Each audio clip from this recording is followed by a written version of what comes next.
Bienvenue dans notre vidéo. Si vous êtes ici, c'est probablement parce que vous vous interrogez sur les raisons qui poussent de nombreux croyants à s'éloigner de leur foi. Qu'est-ce qui se cache derrière ce phénomène courant? Dans cette vidéo, nous allons explorer les différentes étapes de ce processus d'éloignement spirituel. Avez-vous déjà ressenti que votre connexion avec Dieu s'affaiblissait sans même vous en rendre compte? Ce n'est pas un événement soudain, mais un glissement progressif qui peut passer inaperçu. Nous aborderons des thèmes essentiels. Lorsqu'il est question d'un chrétien qui s'éloigne de Dieu, beaucoup tendent à qualifier cette personne de chrétien perdu.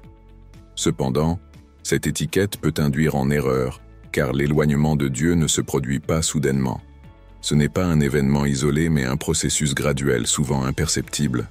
C'est comme une lente dérive, un glissement progressif, où l'engagement envers Dieu s'amenuise peu à peu. Ce n'est pas un effondrement instantané de la foi, mais une distance croissante, un éloignement silencieux qui peut passer inaperçu, tant que l'on ne prend pas le temps de s'arrêter et d'évaluer notre relation avec lui. Imaginez un chrétien qui, petit à petit, se détourne des habitudes qui nourrissent sa foi. Au début, cela peut sembler anodin, une prière moins régulière, des moments de lecture de la Bible de plus en plus espacés. Puis, les occasions de partager sa foi diminuent, les anciennes communautés de prière semblent moins importantes et le lien avec Dieu se fait plus ténu. Ce n'est pas une rupture soudaine, mais une série de petits compromis, de petites décisions qui s'accumulent, menant à un éloignement progressif. La Bible, dans Jérémie 3 verset 14, nous donne une image poignante de cette dynamique. « Revenez, ô enfants apostates, dit l'Éternel, car je suis votre maître, et je vous prendrai, un de chaque ville, 2 de chaque famille, et je vous amènerai à Sion. » Ici, Dieu appelle son peuple à revenir à lui. Ce retour n'est pas imposé, mais il est offert, une invitation qui exige la liberté de choix. Dieu ne nous contraint pas, il nous laisse la possibilité de choisir de le suivre ou de l'ignorer. Ce libre arbitre est au cœur de notre relation avec Dieu. Nous avons la capacité de nous tourner vers lui, mais aussi de nous éloigner, à mesure que notre cœur devient plus endurci ou distrait. Cet éloignement progressif nous rappelle l'importance de veiller sur notre relation avec Dieu, de nourrir cette communion chaque jour, afin que notre foi reste vivante et qu'elle ne se perde pas dans la lente dérive du quotidien. La Bible, dans Proverbe 14:12, nous met en garde. « Il y a une voie qui semble droite à l'homme, mais son issue est la voie de la mort. » Cette vérité profonde résonne particulièrement pour celui qui décide de suivre sa propre voie, s'éloignant de la guidance divine.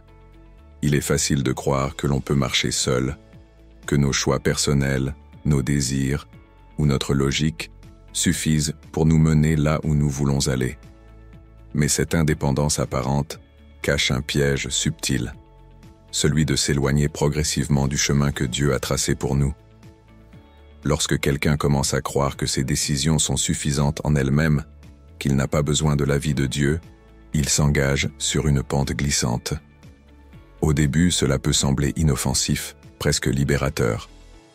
Choisir ses propres directions, selon ses désirs ou ses impulsions, peut sembler apporter plus de contrôle. L'histoire d'Israël, un peuple jadis choisi par Dieu, offre un enseignement percutant sur l'oubli des avertissements divins. Tout au long de leur parcours, les Écritures regorgent de témoignages de la patience de Dieu qui, malgré leurs multiples erreurs, leur a offert des chances de se repentir. Cependant, la chute tragique d'Israël est une preuve éclatante que les avertissements de Dieu, même s'ils sont ignorés, portent leurs fruits. L'absence de crainte de Dieu est l'une des racines profondes qui conduisent à l'éloignement spirituel. Il ne s'agit pas ici de la terreur d'un Dieu colérique, mais d'une révérence, d'un respect fondamental envers sa grandeur et sa sainteté. La crainte de Dieu est le socle sur lequel se construit une vie droite et fidèle.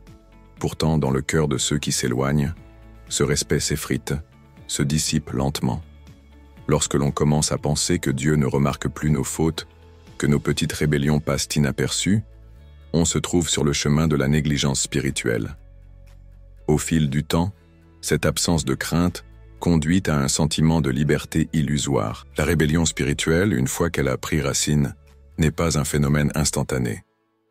Elle commence souvent par un petit compromis, une légère déviation par rapport à la voie droite. Ce compromis, au départ anodin, le rejet de la voix de Dieu est l'une des étapes les plus dangereuses dans le processus d'éloignement spirituel. Dieu ne cesse de parler à ceux qui lui appartiennent, mais souvent, les hommes choisissent de détourner leur oreille. La voix de Dieu ne se fait pas toujours entendre de manière bruyante, mais elle est constante. Elle résonne à travers sa parole, à travers des circonstances, à travers des convictions profondes de l'âme. Mais lorsque le cœur s'endurcit, ces appels divins deviennent de moins en moins audibles, comme un écho lointain que l'on préfère ignorer. Au départ, ce rejet peut sembler anodin, une simple négligence des avertissements divins. Le retour à la maison du Père est l'une des promesses les plus réconfortantes que la Bible offre. Même lorsque nous fuyons, lorsque nous nous éloignons par nos choix, lorsque nous nous perdons dans le tourbillon de nos propres rébellions, Dieu reste inébranlable dans son amour et son désir de réconciliation. L'image du Fils prodigue dans l'Évangile est l'une des plus touchantes et poignantes de l'Écriture. Elle révèle un Père qui, bien qu'ayant le chemin de la guérison est un voyage profond et transformateur, une étape incontournable pour ceux qui désirent revenir à Dieu après s'être éloignés. Ce n'est pas simplement un acte de repentance, mais un processus de restauration complète, où Dieu, dans son amour infini, désire guérir les blessures, réparer ce qui a été brisé et redonner une nouvelle espérance. Ce chemin n'est pas linéaire, et il n'est pas exempt de défis. Le choix de revenir à Dieu nous appartient à tous. Dieu ne nous force pas à faire ce pas, mais il nous tend la main, nous offrant un chemin de restauration, de guérison et de réconciliation. Le retour à Dieu est un acte volontaire, un acte de foi où chacun doit prendre une décision personnelle. Ce n'est pas un chemin sans difficulté, mais un chemin de transformation profonde et durable. Pourtant, il est ouvert à tous, sans exception. Merci d'avoir regardé notre vidéo. Nous avons exploré ensemble les raisons qui poussent de nombreux croyants à s'éloigner de leur foi, ainsi que les conséquences de cet éloignement. Il est crucial de comprendre que ce chemin n'est pas une fatalité, mais plutôt une invitation à la réflexion et à la réévaluation de notre relation avec Dieu. Si vous vous êtes reconnu dans certaines des situations que nous avons abordées, sachez qu'il n'est jamais trop tard pour revenir sur le chemin de la foi. Dieu nous appelle toujours à revenir à lui, et chaque jour est une nouvelle opportunité pour renouveler notre engagement spirituel. Nous vous encourageons à prendre un moment pour prier et demander à Dieu de restaurer votre cœur. Partagez cette vidéo avec vos amis et votre famille pour les aider à réfléchir sur leur propre parcours spirituel. N'oubliez pas de vous abonner à notre chaîne pour plus de contenus inspirants et engageants sur la foi et la spiritualité. Laissez-nous vos commentaires ci-dessous. Ensemble, continuons cette conversation et soutenons-nous mutuellement dans notre quête pour rester proches de Dieu. À très bientôt.